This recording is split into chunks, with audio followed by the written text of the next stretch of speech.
Good morning dear students. Class 9th unit 1 number systems की exercise 1.6 हमने discuss करनी है अब, और जिसका टॉपिक का नाम है laws of exponents for all real numbers. ठीक है, तो बच्चों हम बहुत कुछ एक्सपोनेंट्स लॉज ऑफ एक्सपोनेंट्स के बारे में पढ़ चुके हैं। हमने 7th में किया, चैप्टर 8th में किया, अब 9th में। तो हम थोड़ा सा पिछला रिवाइज करके उसके बाद आगे बढ़ेंगे। When a and m are natural numbers where a is base and m and are exponents, then हमने ये पढ़ा हुआ है अगर बेस सेम हो और पावर्स अलग अलग हो और बीच में मल्टीप्लाई का साइन हो, then powers will be added. Power के ऊपर पावर हो, powers will be multiplied. Upon में हो, दैट मीन्स डिवीज़न में हो, then powers will be subtracted. और अगर बेस अलग हो, पावर सेम हो और बीच में मल्टीप्लाई है, तो दोनों को मल्टीप्लाई में लिख के पावर एक ही बारी में इकट्ठी कर देते हैं। एम दोनों की सेम पावर है। मींस नेचुरल नंबर्स के लिए हम सब कुछ पढ़ चुके हैं पीछे, और हमें इस बात का भी पता है for every non zero rational number x raise to power 0 is equal to 1, ये भी हमने पढ़ा है। और हमें ये भी पता है कि पॉजिटिव पावर को ऊपर ले जाते हैं तो नेगेटिव होती है, और नेगेटिव है तो उसको पॉजिटिव बनाने के लिए नीचे ले आते हैं, मीन्स रेसिप्रोकल कर देना होता है। ये सब हम पहले पढ़ चुके हैं। थोड़ा सा आगे बढ़ते हैं। Now if A is a real number, means कहने का मतलब है कि अगर ए रियल नंबर हो, चाहे वो रैशनल हो चाहे वो इरेशनल हो, रियल में रैशनल और इरेशनल दोनों ही आते हैं, तो उसमें भी यही कहानी होती है कि अगर ए और ए बेस सेम है तो पावर्स मल्टीप्लाई, बीच में मल्टीप्लिकेशन है का साइन है तो पावर्स एडिड हो जाएंगी। पावर के ऊपर पावर है, पावर्स मल्टीप्लाई हो जाएंगी। डिवीज़न में है तो पावर नीचे वाली जाके ऊपर सब्ट्रैक्ट हो जाएगी। और सेम पावर है और बेस अलग अलग हैं तो एक ही बारी में वो पावर लगेगी और दोनों जो बेस हैं उनकी मल्टीप्लाई हो जाएगी। तो बहुत आसान एक्सरसाइज 1.6 है। ऐसे लगेगी कि भाई कहाँ आ गई, इतने 9th क्लास के समय ये बहुत आसान। Find 64 raise to power 1/2। 1/2 8th class में मैंने बताया था कि जैसे डिनोमिनेटर में 2 है तो ये किसी ना किसी नंबर की पावर 2 बनेगी, means 64 is the square of 8। और पावर के ऊपर पावर हो गई मल्टीप्लाई, तो आंसर आ गया 8। Same here 32 raise to power 1/5, तो 1/5 5 से पता चलता है कि 32 is the 5th power of some number, any number, तो 2 नंबर है। कोई एक नंबर होगा जिसकी 5th पावर है 32, तो वो 2 है, तो मल्टीप्लाई कर दिया पावर के ऊपर। Same 125, this is the power of 5 raise to power 3, तो 1/2 इससे मल्टीप्लाई कर दो। आगे है कि पावर, अब पहले 1/2 1/5 1/3 है, अब कुछ थोड़ा सा आगे बढ़ गया वो 9 रेज टू पावर 3/2। कोई बात नहीं, अपॉन में 2 है तो हमें पता है कि जो 9 है this is the square of 3। Power के ऊपर पावर मल्टीप्लाई, तो 3 बाकी बच गया, तो हमें 3 का क्यूब करना है, दैट विल बिकम 27। इसी तरह 32 रेज टू पावर 2/5, तो 32 को हम 2 की पावर 5 लिख सकते हैं। तो इस तरीके से हमने ये सारे कर देने हैं। 125 की पावर है -1/3, तो कोई बात नहीं, 125 जो है वो 5 की पावर 3 होता है, और -1/3 तो मल्टीप्लाई कर दिया, 5 रेज टू पावर -1 बच गया। और ये 7th क्लास में भी था कि अगर -1 है तो दैट मीन्स हमने इसका रेसिप्रोकल करना है। बहुत आसान exercise.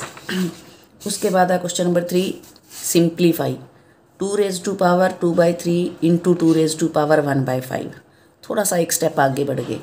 Basis are same, sign between them is multiplication, and we know in this case powers will be added। 2 लिख के पावर 2/3 प्लस 1/5, तो 2/3 और 1/5 का एलसीएम ले लो और एलसीएम ले करके इनकी पावर्स को जोड़ दो। इसी तरह 1/3 raise to power 3 raise to power 7, तो 1 को 7 बार मल्टीप्लाई कर दो तब भी 1 ही आ जाएगा।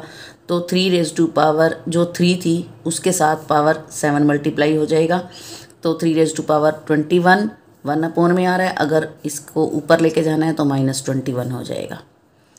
इसी तरह 11 की पावर 1/2, 11 की पावर 1/4, तो ऊपर जाएगा जब 1/4 तो पावर सब्ट्रैक्ट हो जाएगी, हमारा आंसर आ जाएगा एलसीएम लेके। बीच में जब भी प्लस है माइनस है एलसीएम लेना है।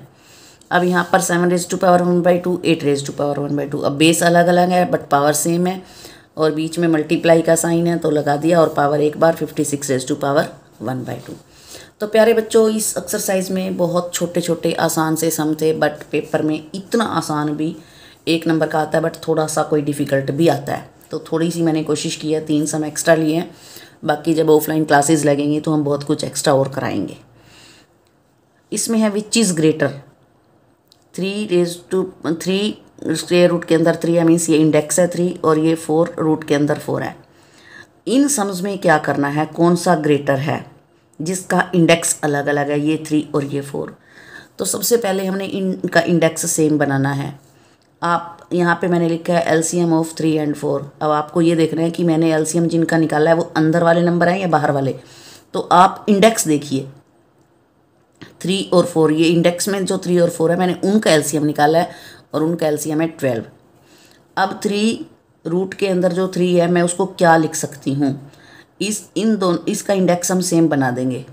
हम इंडेक्स जो एलसीएम था वो हम इंडेक्स के अंदर लिखेंगे और 3 रेज़ टू पावर इस बाहर वाले 4 12 को हम बाहर वाले 3 से डिवाइड करेंगे तो आंसर आएगा 4, वही 3 की पावर में जाएगा।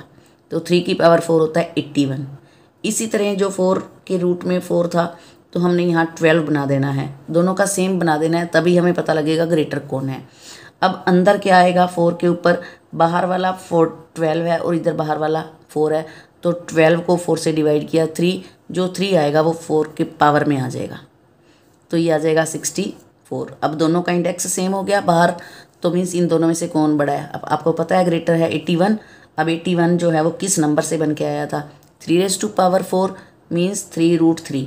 तो 3 रूट 3 जो है जो अंदर है इसके, दिस इज़ ग्रेटर। तो इसी तरह अगर आपको ग्रेटर का पता लग गया तो आपको स्मॉलर का भी पता चल जाएगा। अगर आपको ग्रेटर और स्मॉलर पता चल गए हैं तो कई बार आता है असेंडिंग ऑर्डर में लिखो, कई बार डिसेंडिंग। तो जब भी हमारे पास ग्रेटर का, स्मॉलर का, असेंडिंग का, डिसेंडिंग का आएगा तो सबसे पहले हमें इंडेक्स, जो इंडेक्स ये है और इंडेक्स ये है, इनका एलसीएम लेके सेम इंडेक्सेस बनाने हैं और तब आगे सम बढ़ेगा।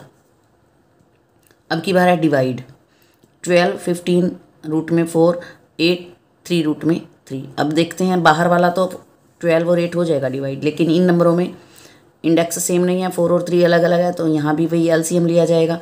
तो हम 15 जो रूट में 3 है उसको क्या लिख सकते हैं, तो रूट में 12 आएगा जो एलसीएम है, तो 12 को 4 से डिवाइड किया 3, तो 15 रेज़ टू पावर 3 मीन्स 15 3 बार।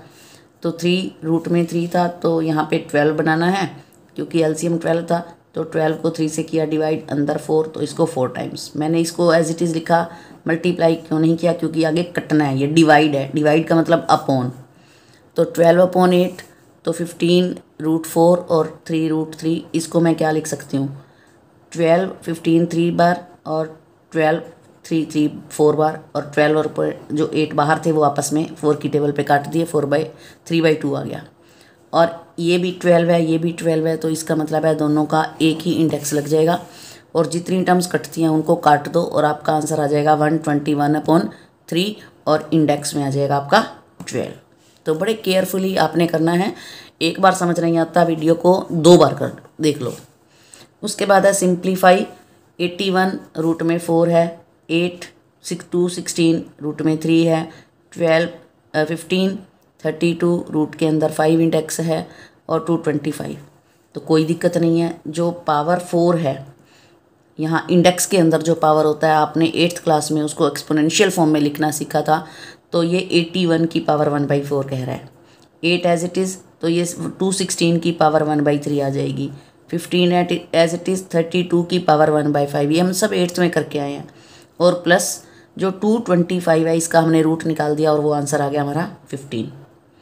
अब 81 को हम 3 रेज़ टू पावर 4 लिख सकते हैं, पावर से पावर कट गया, ये 8 एज इट इज़। 216 को 6 की पावर 3 लिख सकते हैं, 3 से 3 कट गया तो 6 की पावर 1 बच गया। 15 बाहर वाला एज इट इज़। 32 को 2 रेज़ टू पावर 5, 5 से 5 कट गया तो 2 आ जाएगा, तो मीन्स 3 रेज़ टू पावर 1 यहाँ बचा, 8 6 की पावर 1 बचा, 12 2 की पावर 1 बचा और ये 15 एज इट इज़। अब 3 की पावर 1 मीन्स 3 ही रहता है, अब 6 की पावर 1 है और बाहर 8 है तो 48 बन गया। 15 यहाँ था, 2 ये था तो 30 बन गया और प्लस 15। अब this number and these 3 numbers are with positive sign and this will become 48 and 48 negative है, तो 48 और 48 प्लस माइनस कैंसिल हो जाएंगे तो आंसर आ जाएगा 0। सो प्यारे बच्चों, इस सब का जो जितने भी मैंने सम यहाँ कराए हैं वो सारे आपने कॉपी में नोट करने हैं और एक बार और रिवाइज भी करने हैं। Thank you, have a nice day.